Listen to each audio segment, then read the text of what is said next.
36. The Radio Wammo Breakfast. Well, North and South magazine celebrates 25 years with its current issue, 300 issues in fact.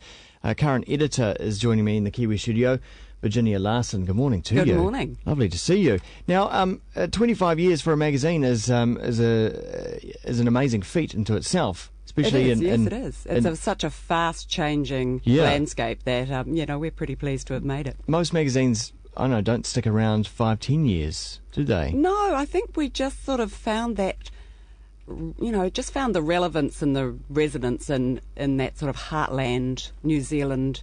I think as much a state of mind as a state of place, but that's where we started, and we just seem to have found our spot there. So tell us the reasonings behind the North and South in the first place, and the area in the market it was trying to fill. Yeah, well, it's back to '86, and it sprung from the brains trust of the Metro magazine people, and I think that they felt Metro had that kind of slightly satirical, hard-edged. It was very much those glass towers, Jaffa days, and I think the people behind it thought, there's a real place for a magazine that gets out into the rest of New Zealand, and that's why, I don't think it meant it was anti-Auckland. It was just that sort of other mindset of the real sort of, kind of heartland, middle-class New Zealand. So it may not have been anti-Auckland, but it did play to that anti-sentiment, It did. In fact, I think one of the best, one of the covers was the fear of Auckland.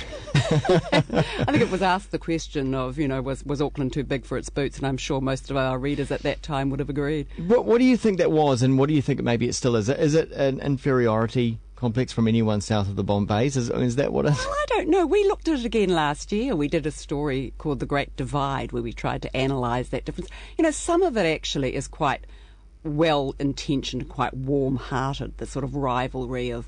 But it is very... Yeah, I think there is still a feeling outside of Auckland. I'm sure you pick that up as well when you're talking to listeners. But any Aucklander, I guess, who travels around the country or perhaps lives somewhere like Christchurch, just doesn't get it or doesn't get why that feeling is there. No, they don't. They don't. And they do get a little bit of it, especially as you get further south. But then, so many Aucklanders. I'm not Auckland born and bred.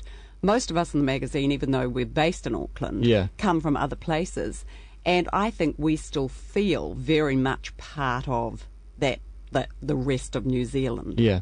So over those 300 issues, so much has happened in politics and world events, but also, I suppose, in the changing culture of New Zealand as well. What are some of the standout kind of cornerstone issues that you can think of? Well, we have covered politics, I think, if you go right back. We had some Winston Peters, I have to say, has been our most featured cover boy. I'm amazed at that. But not always, critically and otherwise. It's just that he so galvanised people. Yeah.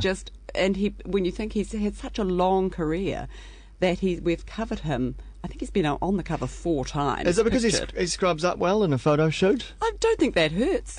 And he's always been willing. Yeah. We've had certainly an interesting relationship with David Longy over the years. He would probably be second in terms of cover featuring on the cover. And when you think we started in '86 and he actually stood down in '89. Yeah. That's quite remarkable. In fact, around that time there was an issue discussing why he needed to go. There was, and I think probably, and I'm not sure, it's been one of the top-selling issues we've ever published was why David Longy has to go. Yeah. And then, of course, that wasn't the end of our relationship with David Longy, because in '95 he took great exception to our then political columnist's piece on his premiership. Right. And we then entered a 5-year-long, probably one of the longest defamation cases in New Zealand legal history as a consequence of that. Yeah. Which I hasten to say we won. Yes. Finally. But also coming out of his government was, of course, the whole Roger Douglas thing as well. And there was one issue that asked whether or not he was human. Yes. We were rather fond of those titles. Is John Banks mad? Is Roger Douglas human? But, you've got a bit of poetic license on a cover, obviously, and the idea is it is your advertisement for the magazine. Yeah. But, the thing is, the stories have always been, the luxury of a monthly magazine is that the writers get time to research and interview widely, and if you saw the amount of paper that stacks up sometimes on a desk where people are doing a longer story like that, it's quite remarkable. And that's always been the great privilege of working on a current affairs monthly title. Yeah, and also getting your teeth into real investigative journalism, which is becoming rare. Well, I honestly think that is a point of difference. And I think that's one of the reasons. I mean, we've got really good readership figures at the moment, and it's a pretty, it's a tight market out there. And I think it is. It's just that some people, there's so much information. The internet is awash with information, but how much of it is good? And I think what we do still is we filter through all of that information.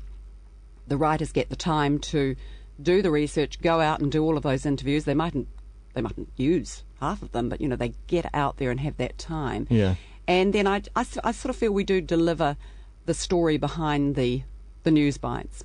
Is it, getting back and sort of to the inside workings of a magazine like this, is it hard to attract good investigative talent? And is it being fostered sort of anywhere else? Well, I think we've had some of the best over the years. If you look at North and South, right back from, Rosemary McLeod in the very early years, was a fantastic investigative reporter. Pat Booth was on staff for a while. I mean, at the moment we've got Donna Chisholm, who is well known for the work she did with the Doherty case on the newspaper. Mike White's been solid. I mean, there's just a lineup. Kate Brett went on to edit the Sunday Star Times. They're out there, and I think many writers here hunger for the opportunity to do those longer stories. There's no shortage of talent, but there aren't not a lot of opportunities to write those kinds of stories. No, and that's because there isn't enough money going around in media at the moment to pay people a decent wage to do this kind of stuff. No, I sometimes I don't think media changes all the time, and now we're in the digital age and we're on the iPad and we're keeping up with the technology, but I think at times you can worry about the fact that everything's got to be so fast. Newsrooms are certainly not as populated as they used to be, but I mean we stretch our travel budget. I can tell you, we still get out there. Okay, yeah, and cover those. Getting back to those controversial issues again, like Agent Angst. Is it time to send some back? Oh, I knew you'd bring that up. I remember that one, and it was. The article was in North and South, but it was everywhere. Everyone was talking about it. Look, that's I think it's one of those stories. It was. I think I was an editor at the time. I think it was overcooked. It went a bit too far. And I think rightly it was criticised. But I think you also have to take on board that there were the seeds of a story there that were perfectly valid, which was largely emerged from the writer Deborah Coddington talking to Auckland police, who were really increasingly worried about a new kind of crime that had come in as part of the Asian immigration wave. It wasn't that it was worse than others. It was different and new, and they simply didn't know. They didn't have the resources to cope with it. So the seeds were there, and I mean, I think it also, there are a lot of stories we've done around that have been far more positive about New Zealand's changing sort of immigration landscape. Yeah. But I mean, it did. It was just one of those stories that sort of captured people's attention, perhaps not as we would have liked. Yes. Well, another 25 years then? Oh, look. Hey, I hope so. Maybe I won't make them. Do you think it will always be a physical magazine? Well, I think magazines are going to have longevity just because of their tactile experience. I mean, I do think we're having quite a few.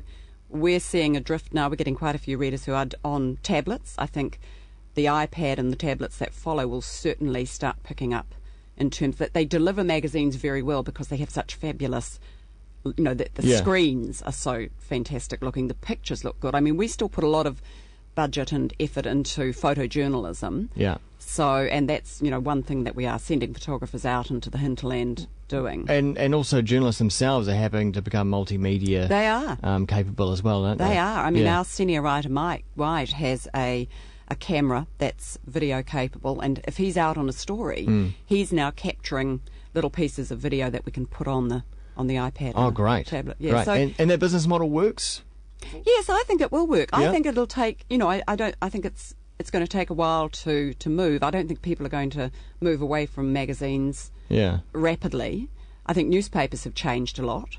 because they've got that ability on websites. But magazines, especially the kind of quality glossies, really, they just don't. I don't think a website really works so well for them, but I can see how the tablet can work. Because it still feels like you're holding that thing. It just delivers very good images in print, and it's a new experience, and you've got to be there. Yep, you do. And the latest issue is out, and it's got a big 25 on the front, and a whole bunch of the covers from the past 25 years. We had great fun going through the archives. Yeah, I see John Key's right in the middle there, isn't he? Yeah. The art director organised that one, but no, we thought he probably should be somewhere in the middle at the moment. But there's some lovely novelty facial hair from the 1980s. It's all there. Lots of moustaches. All the fashion throughout the years. Excellent stuff. Thanks very much, Virginia Larson, for coming on in and telling us about 25 years of North and South magazine.